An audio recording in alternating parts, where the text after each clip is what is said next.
கமருதீனுக்கு அவனுக்கு அவன் வந்து என்ன அவனுக்கு என்ன கான்பிடன்ட்லாம் தெரியாது. ஆனா இந்த ரெட் கார்டுனால அவனுக்கு இந்த சீசன்ல இட்ஸ் ஜஸ்ட் அன் எக்ஸிட் தான். பியாண்ட் த ரெட் கார்டு என்ன தெரியுமா? அவனுடைய இண்டஸ்ட்ரியல் ஆக்டிங் பேன் கார்டு பண்ணுங்க. அவன் வந்து விஜய் டிவியில ஷோலே இருக்கக்கூடாதுன்னு பேன் பண்ணுங்க. விஜய் டிவியோட எந்த விதமான டிவி சீரியல் இல்ல சீரியல் அசோசியேஷனோ இல்ல இந்த அசோசியேஷன்ல அவனை கம்ப்ளீட்டா பேன் பண்ணுங்க. என்ன அட்ராசிட்டி இது? ஒரு கேம் ஷோ ரியாலிட்டி ஷோன்றதுக்காக என்ன வேணாலும் பண்ணுவான் அவன். ஒரு ரெட் கார்டு என்னடா, it's just an exit card.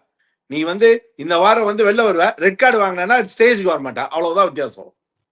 இவனெல்லாம் ஸ்டேஜுக்கு இழுத்து மக்கள் முன்னாடி நிக்க வச்சு ஒவ்வொருத்தரும் அவனை கமருதீனை கிளின்னு கிழிக்கணும். வெக்கமே இல்லாம இதுங்க ரெண்டு இன்னைக்கு பண்ணிட்டு நாளைக்கு மன்னிப்பு கேட்கக்கூடிய மட்டமான கூட்டம் தான் இதுங்க ரெண்டு தான். அதுக்கு சலிச்சதுங்களாம் கிடையாது. இந்த கேம் அப்படிதான். ஆனா அதுக்காக கன்றாவியா ஒரு பொண்ணுன்னு கூட பார்க்காம புடிச்சு கதவை திறந்து வெள்ள தள்ளி சை என்ன பொம்பளை. அவ பேசுறது கரெக்டா, அவ பேசுறது தப்பாவே இருந்துட்டு போனாலும் உனக்கு யார் அந்த தைரியம் கொடுத்தா? வாத்த பிரஜன் உள்ள இருந்துருக்கணும்டா. நீ ஆம்பளையா இருந்தா அப்ப தெரிஞ்சிருக்கும். சும்மா இல்லாத நேரத்துல வீரத்தை காட்டுறானுங்க. அதாவது ஒரு சாண்ட்ரா, மறுபடியும் சொல்றேன், செஞ்சது தப்பு இல்ல, சீண்டி விட்டது தப்பு இல்ல, அதெல்லாம் நான் எதையுமே வந்து மறுக்கவே இல்லை. ஆனா அதுக்கு ஒரு லிமிட் இருக்கு. ஒரு லிமிட்டை தாண்டி அது விவாதமா போகலன்னா இட்ஸ் நாட் ஃபேர். இல்ல சார், ரெண்டு பேரும் பர்சனலா பேசினதை தாண்டி அவங்க உங்க பசங்களை பத்தி, பிரஜனை பத்தி, ஃபேமிலி பத்தி எழுத்தது ஒரு ரொம்ப டிஸ்கிரேசிங்கான, ரொம்ப கேவலமான செயலா இருந்தது. இவங்க பேசினது அப்படியே ஒரு கேஷுவலா ஆரம்பிச்சாங்க. பட் இப்போ சாண்ட்ரா வார்த்தை விட்டாங்க. பட் இவங்க ரெண்டு பேரும் அவங்களை ப்ரோவோக் பண்ணிட்டே இருந்தாங்க. பட் எனக்கு இதுல ஒரே ஒரு கொஸ்டின் தான் சார். கமருதீன் கேவலமானவன் நம்மளுக்கு எப்பயோ தெரியும். பார்வதி கமருதீன் கூட ஒரு பிரச்சனை இருக்கும்போது கூட இருந்தவங்க, அவங்களுக்கு சப்போர்ட்டா இருந்தவங்க சாண்ட்ரா. அது ஒரு 3 நாள்ல இப்படி மாறி அவன் இவ்வளவு தூரம் அசிங்கமா பேசும்போதும் அவனை தடுத்து நிறுத்தாம கூட சேர்ந்து கதவை திறந்து வெளியே தள்ளி விடுறதுங்கிறது இதை விட எந்த எக்ஸ்ட்ரீமுக்கு போக முடியும்னு எனக்கு தெரியல. இது வந்து ஃபர்ஸ்ட் டாஸ்க் ரூல் படியே வயலேட்டரா. எனக்கு அங்க நடக்கிற பாதி விஷயம் நான் ஒரு மாதிரி ஷாக்கா தான் பார்த்தேன். என்னன்னா ரொம்ப பயங்கரமா கத்துற திவ்யா, பயந்து நடுங்கிற அரோரா, இதுங்க எல்லாம் சரி உள்ளதா இருக்குதுங்க. ஏன் அதுங்க இறங்க மாட்டேங்குதுங்க? 2 பசங்க இறங்கினாங்க பாரு, அங்க தெரிஞ்சு போச்சுன்னா டைட்டில் யாரு வின்னர் யாரு ரன்னர்னு. இவ்வளவு நடுக்குது, நடுக்கத்தோட உள்ள உட்கார்ந்து காருக்குள்ள உட்கார்ந்து பாத்துட்டு இருக்காங்க. சாண்ட்ராக்கு இப்படி ஆச்சு, மொத்த பேர் இறங்கி இந்த டாஸ்க திருப்பி ரீஸ்டார்ட் பண்ணுங்கன்னு சொன்னா அது கேம். இந்த 2 நாய்களே உள்ள உட்கார்ந்துருக்குன்னு சொன்னா அது கேம்.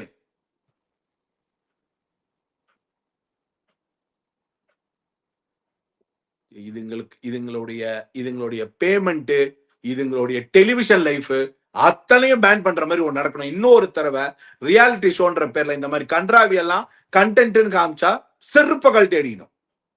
செருப்புல செருப்பு அதை கழட்டி அடிக்கணும். இது ரொம்ப தப்பான எக்ஸாம்பிள் சார். ஏன்னா இந்த சீசன்ல இது அவங்களோட கேம், இது அவங்களோட ஸ்ட்ராட்டஜின்னு சொன்னா கூட, இந்த மாதிரி ஸ்ட்ராட்டஜி, இந்த மாதிரி ஒரு மட்டமான கேம் பிளே வச்சு எல்லாரும் விளையாடணுங்கிறது அடுத்த சீசன்ல இது இவங்களை இப்போ எதுவும் பண்ண முடியும். அடுத்த சீசன்ல இதெல்லாம் தொடரும். டேய், நான் திவ்யா மட்டும் மண்டை எப்படியோ புடிச்சு பார்வை அப்படியே புடிச்சு வெளில தூக்கு இழுத்து தலைமுடியோட தரதரம் இழுத்துட்டு வந்திருந்தானா தூக்கிட்டு போய் டைட்டில் குத்தலாம்டா திவ்யாவுக்கு. அவளும் வந்து பயங்கரமா கத்திட்டு ஆனா உள்ளே இருக்கா.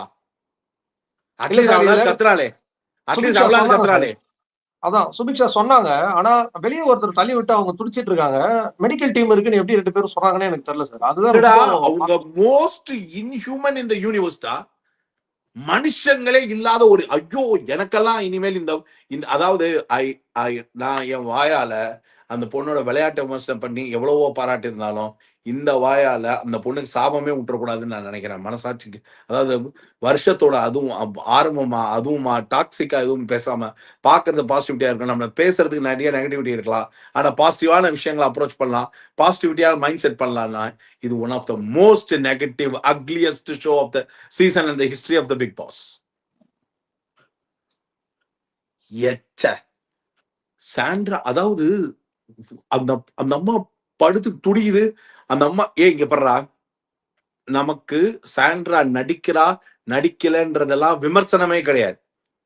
அங்க ஒரு பொண்ணு ரியாக்ட் பண்ணும் பொழுது அந்த ரியாக்ஷன்ல உண்மை பொய்யான்னு ஏற்கனவே போன சீசன்ல வந்து சௌந்தர்யா இதே தப்பு பண்ணிருப்பாங்க ராணவ அடிப்பட்டப்போ நடிக்கிறான்னு. மெடிக்கல் டீம்ல என்ன சொன்னாங்கன்றது தெரிஞ்சதுக்கு அப்புறம் she regretted. What kind of a human ராவ? கூச்சமே இல்லாம மெடிக்கல் டீம் இருக்குன்றாங்க. அப்ப நேத்து ஒன்ன போட்ட அழுத்தும் போது இதே வார்த்தையை சொல்லி இருந்தா உனக்கு சரியா இருந்திருக்குமா மெடிக்கல் டீம் இருக்காங்கன்னு? இன்னொன்னு நேத்து டாஸ்க் இன்னைக்கு டாஸ்க் என்ன கிளப் பண்றாங்க எனக்கு லாஜிக்கே புரியல.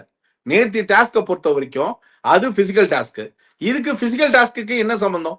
எப்படி பிசிக்கலா அவங்க வந்து இன்டர்வென் பண்ணி ஒருத்தங்களை காரை தூக்கி காரை இது என்ன எனக்கு ஒன்றும் புரியல. இது மலையாள பிக் பாஸ்ல நடந்திருக்குன்னு சொல்லி சில கிளிப்பிங் பார்த்தேன். இது என்ன ஸ்கிரிப்டடா எனக்கு ஒன்றும் புரியலையே.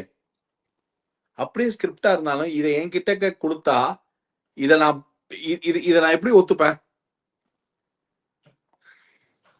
டேய் ஒருத்தங்களுக்கு அவ்வளவு தைரியம் எல்லாம் ஆகாதுடா. சோறு தானே தின்றோம். என்ன வேணா கருப்பு. டேய் அவன் மட்டும் நான் மறுபடியும் சொல்றேன்டா, கம்ருதீன்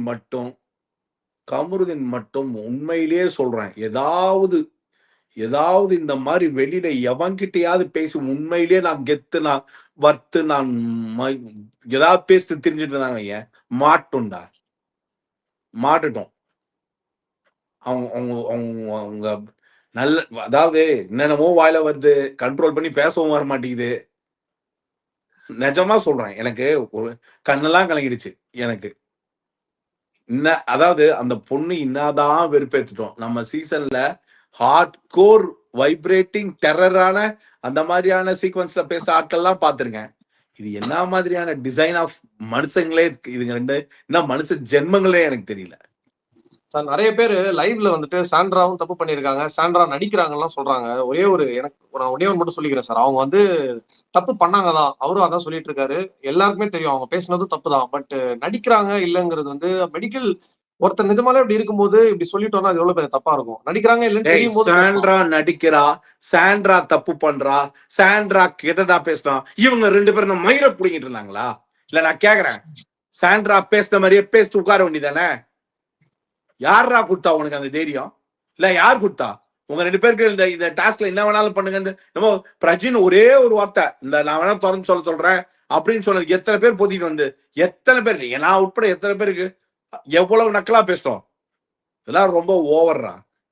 சாண்ட்ரா வெறுப்பேத்தி இவங்களை ட்ரிகர் பண்ணி போக் பண்ணும் பொழுது சாண்ட்ராவையும் அவங்க சரியா மொக்க கொடுத்துட்டு போயிட்டு இருந்தது கரெக்ட். ஒரு படி தாண்டி நீங்களும் உங்க புருஷனை காமம் பண்ணலையா, உங்க ஹஸ்பண்ட் வந்து இவங்க இல்லையா, அவங்க 2-3 பேரை லவ் பண்ணலையான்னு பிகமிங் டூ பர்சனல் இருக்கு பாத்தியா? That is so cheap. அப்ப கமருதீன் அப்படின்னு சொன்னது காமருதீன் அப்படின்னு சொன்னது தப்பு இல்லையா? அப்படின்னா நீ ஸ்கேம்ட்ரான்னு ஆரம்பிச்ச அவ கமருதீன் ஸ்டார்ட் பண்ணலாம்.